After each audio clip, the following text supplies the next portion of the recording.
Hey everyone, happy Friday. Oh, not Friday, happy Thursday, and welcome to our Thursday thoughts maybe. I think Cameron in third grade, I think you gave me a good one last time. I think it was you when we had one on a Thursday and you came up with a nice idea for it, but I can't remember it right now. But we have our Thursday thoughts for today because tomorrow, Friday, we are not actually at school. It is Memorial Day weekend, which is very exciting. I hope you all have a wonderful 4 days off. And let's also take a moment to really thank those who have served in our military, who have given so much of themselves for our country. And remembering that Memorial Day weekend, while it's a time that we often think of as a celebration and fun things like barbecues, it's also a time for us to really think about and remember those who have given so much of themselves. So, sounds like it's the end of our video already. It's not. We're just getting started today. But it is Thursday, and we have our Thursday thoughts this morning with Mrs. Heffler, and we also have a special guest coming up in just a little bit. Today, we are going to be joined by Miss Viscuso, and Miss Viscuso is our new school social worker. She started here about 2 months ago, I want to say, and she is down at the elementary school with us. She's a really nice lady, and you're going to get to meet her in just a little bit, and she'll tell you a bit more about what she does to help students with their, do you remember what we're talking about this month?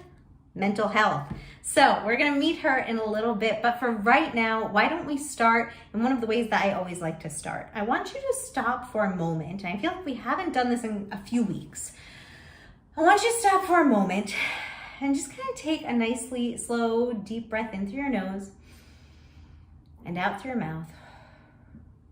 And I want you to think about everything that has happened to you since the moment you woke up until this moment right now. You know, play a little quick, almost movie trailer of your day so far. And as you're going through those thoughts, as you're thinking about them, I want you to try and figure out what emotions you've already felt today. Maybe you felt excited because maybe you're in 3rd or 4th grade and you have your field day today. Maybe you feel tired because you're in pre-K, K1 or 2, and you had your field day yesterday, whether virtual or in person.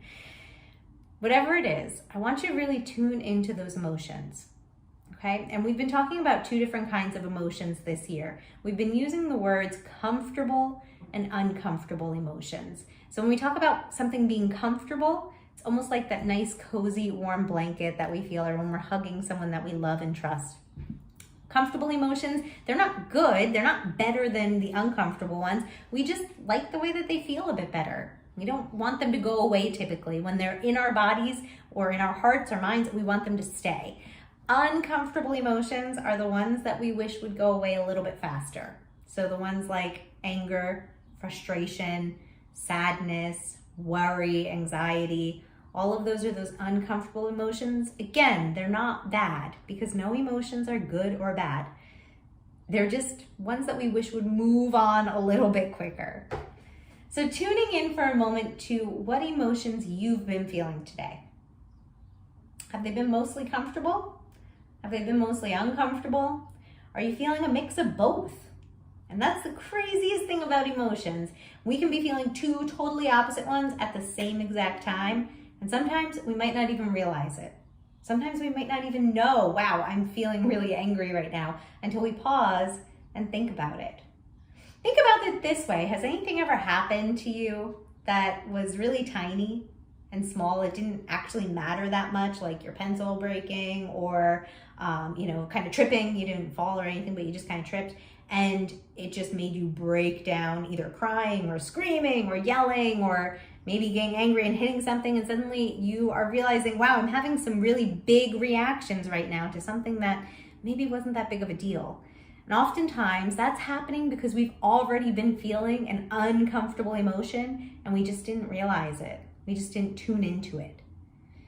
So hopefully, as Mrs. Heffler's been blabbing on, you've been thinking about your uncomfortable or comfortable emotions today.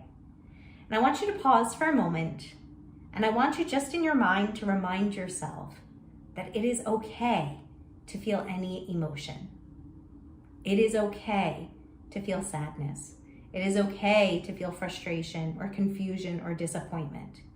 There's nothing wrong with you if you feel those ways. Everyone does, from preschoolers all the way up to great-great-grandpas and grandmas. We all feel them, and that's all right. Now, I heard something cool this week, and I wanted to share it with you guys, because whenever I hear something out in the world for myself, whenever I'm like listening to a podcast or reading a book or watching a show, sometimes it's like, that's something I want to share with my LPES kids. And this is something I heard just a few minutes ago. I was listening to a podcast, and it's a grown-up podcast. It's talking about stuff that you guys wouldn't be interested in probably. It's kind of boring. But they were talking about something called the 5 by 5 by 5 rule. Let me explain. It's not multiplication. Don't worry, 3rd and 4th graders. So what it means is that when you have an event or when you have something happen to you that makes you feel frustrated or angry or confused or scared or whatever it might be, you pause for a minute, you try to take a deep breath, and you start going down these increments of 5, not increments, but you start going down these measures of 5 by going, is this thing going to matter in 5 minutes? Yes or no? So maybe you have a fight with a friend and you think to yourself, all right, is this going to matter in 5 minutes? Yeah, it probably will matter in 5 minutes. You might still be fighting with that friend. It might still be uncomfortable. Then you make it a little bit longer. All right, is it going to matter in 5 days? Maybe not. Maybe my friend and I will be fixed. We'll be getting along with each other by then. Let's make it even longer. Is it going to matter in 5 months or even 5 years? I love getting to the 5 years one because, friends, I got to tell you, even grown-up problems, a lot of them, not all, but a lot of them aren't going to matter in 5 years. A lot of them aren't going to be things that when you listening to this right now are, let's say you're in 4th grade, you're 15, or if you're in 3rd grade, you're 14 or 13 or 12 or 11 or 10, however old you are right now, plus 5 years, okay? They're not typically things that we're going to be worrying about still in 5 years. And so if it's something that's not going to matter in 5 days, or if it's something that's not going to matter in 5 weeks or 5 months or 5 years, trying to let go of that a little bit. And it's not always easy. It's not a simple thing to do, but I think it helps to put it in perspective. We've talked about that word before, right? Perspective. And perspective is the way we look at something, okay? So when we put things into perspective, we can be thinking, oh my goodness, this is the worst thing that's ever happened to me. My life is ruined. I can't even think about being past this moment right now. That's one perspective. Or you can pause and think to yourself, is whatever this thing that has me upset, is that going to matter a lot in 5 weeks? Is that going to matter a lot in 5 months from now? And if not, trying to help ourselves to let go of it a little bit. And again, not always easy. I'm not saying it's easy, but something to try. So I heard that this week. I thought, wow, Mrs. Heffler, you need to do that more often and pause and think, is this going to matter in 5 months? Is it going to matter in 5 years? And if the answer is no, we try to let it go. Just like Elsa says, right guys? All right, so I wanted to do something also a little different with you today for our breathing exercise this morning. Now, first of all, you guys have been wonderful with coming up with breathing exercises. Keep them coming, because as we are nearing the end of school, I need help coming up with ideas to talk to you guys about things. So please, if you see me in the hall, if you shoot me an email, let me know some breathing exercises that you've all come up with. But for today, I'm gonna pause on our student ones, and I'm actually gonna do one that I like, and it combines 2 things that I love. Now, I've told you guys before what one of my coping skills is. Do you remember? First of all, do you remember what a coping skill is? Maybe? A coping skill is something that helps us to calm ourselves down, or helps us to maybe feel better if we're feeling an uncomfortable emotion. A coping skill might be something that helps us get through a hard moment, like taking a hard test, or a hard moment like being afraid of something. Coping skills are things like taking deep breaths, yes, but there are others too, like stretching, doing yoga, having a mindful moment, like doing a little meditation like we do sometimes. And I've told you all a few weeks ago that one of my coping skills for when I feel really down is listening to music. Now, you may have noticed, right now we're in my house, we're in my office, and you can see I have a bunch of little ukuleles here, and I have a big guitar there. And we're actually gonna use my guitar today to help ourselves to tune into our senses a bit, because we're gonna do a little bit of listening. And then we're also gonna use it to do some deep breathing. So let me grab my guitar. Okay. All right. So here's what we are going to do today. I haven't tuned it. I hope it's okay. Here's what we're going to do. You are going to listen, and you hear those notes being played. That's called a chord. You probably know this if you're one of our older students and you have Mr. Foster as your music teacher. So a chord is a bunch of notes being played at the same time. And I want you to listen, because this note, this chord, is different than that one. Can you hear how it changes? Let me do that again. Okay, so what you're going to be doing in a moment is you're going to be taking in a deep breath as I play this one. And when you hear it change, you're going to let it out. I'm going to help you out. So if you can't hear it yet, don't worry. I'm going to be doing it with you, okay? Let's try it together. Ready? Here we go. Breathe in and out. Breathe in and out. One more. Inhale and exhale. Now on this one, I want you to breathe in one more time. Inhale.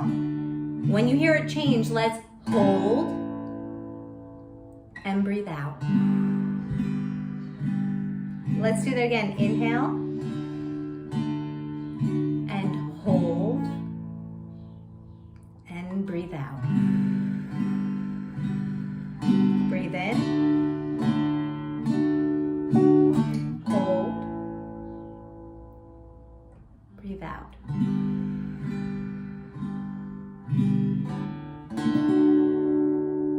Good. Were you guys able to do it for the most part? Could you hear the difference? Could you try it one more time, but this time I'm not gonna help you. I'm not even gonna give you a clue. I'm not even gonna show you when I'm taking a deep breath in or not. Can you try? Let's see if you can do it. You're really gonna have to listen to this one, okay? Here we go. Ready? Oh, there are no holds in this one. We're just gonna breathe in and out.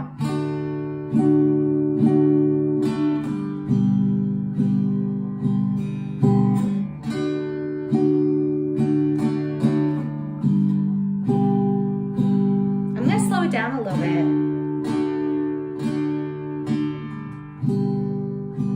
So we're taking longer breaths in and out now.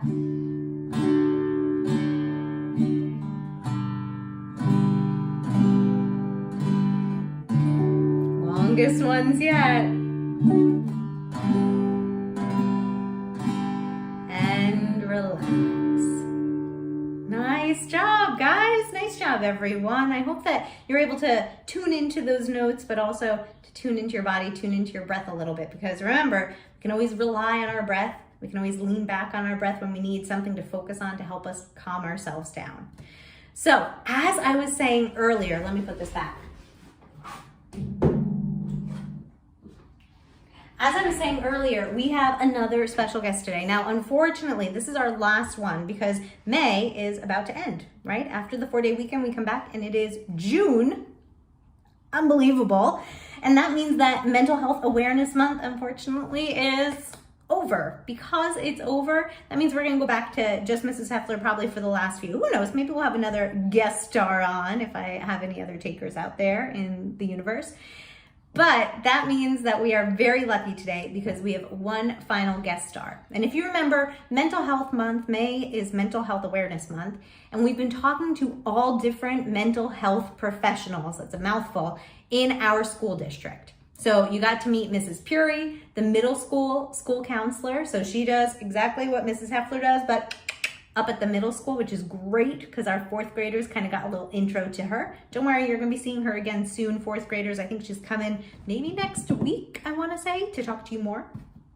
Then you got to meet Mrs. Calandrillo and Mrs. Lang from our child study team, which is really awesome. They are our school psychologists, so they got to tell you a little bit about what they do and also do that awesome visualization with you. And today we have our final guest star, and it is Miss Viscuso, as I said earlier, and she is our school social worker. So at this point, I'm going to pass it on over to Miss Viscuso. Hello, LPES. I'm Miss Biscuso, the school social worker. Over the past few weeks, you have met Mrs. Puri, Mrs. Lang, and Miss Calandrillo for Mental Health Awareness Month, and their jobs are pretty similar to mine. Part of being a school social worker is being a support for students and talking about mental health challenges. For example, I talk to students about things they may be struggling with at home, at school, or even with their friends. We talk about things that make them sad, overwhelmed, or frustrated, and sometimes we even play games to help meet their social emotional needs. Often we don't realize how things that are going on in our lives can affect our ability to learn and to focus in class. To help increase students' academic success, I help students to improve problem-solving skills and anger management, and to develop social skills and increase their self-esteem. I want you to know it is okay to talk to somebody, including myself or other Lincoln Park staff members, about your feelings or other things that may be bothering you, because you don't have to go through it alone. That is what I am here for, along with Mrs. Puri, Mrs. Lang, Miss Calandrillo, Mrs. Heffler, and Miss Julie. Please come talk to us or tell somebody if you are struggling and think you may need help. Taking care of your mental health is just as important as taking care of your physical health, and we are here for you and we want to help. For me, the best part about being a school social worker is interacting with all of the students and getting to see you guys make progress and to grow into the best versions of yourselves. I am so proud of all of you guys making it through the last year in the pandemic with your heads held high and ready to learn at all times. We know the past year has not been an easy year, but you've made it through those obstacles and you guys can make it through anything. Last week, Mrs. Lang and Miss Calandrillo taught you guys a pretty fun coping skill, and now I wanted to teach you one of my favorites. It's called Finding the Rainbow. You can do this out loud or you can do it quietly to yourself, but what you do is you look around. For instance, I will look around my office and you find the colors of the rainbow: red, orange, yellow, green, blue, and purple. So I'll show you an example and then maybe you guys can try it on your own. For red, I have my LPES ID card. For orange, I have my bouquet of sunflowers in my baby Groot vase. For yellow, I found a highlighter. Green, I have this squishy stress ball guy, and you can stretch him. For blue, I have my planner to help keep me organized. And for purple, I have my calming jar, which if you shake has glitter. And we have a lot of these in the child study team office. So that's one skill you can do, and you can do it pretty much anywhere or anytime. And it can help to calm your body and your mind. If you want to take it a step further, you can describe using your 5 senses one or all of the items that you find in the color of the rainbow. For instance, I'll show you for the sunflower, it's orange. It feels kind of like fabric because it's not a real sunflower. It's a little bit prickly in the middle, and the stem is pretty smooth. So that's using my sense of touch. If I ruffle it a little bit, I can hear the fabric using my sense of hearing. I'm not going to taste it, but I would assume it tastes like fabric because, again, it's a fake sunflower. If it was a real sunflower and I smelled it using my sense of smell, maybe it would smell like a nice flower. And last but not least, again, you see it, so it's orange like I described, and that would be our last sense of sight. So that's if you want to take it a step further, and you can use this skill if you're feeling overwhelmed, sad, frustrated, or even bored, to be honest. But it's up to you, and I hope you guys can take the skill and use it whenever you want. And no one even has to know that you're using the skill, because you can do it, again, on your own and quietly to yourself. Well, thanks for spending some time with me and getting to know me. I hope to see you guys around school, and I hope that you have an excellent, long holiday weekend. See you guys around.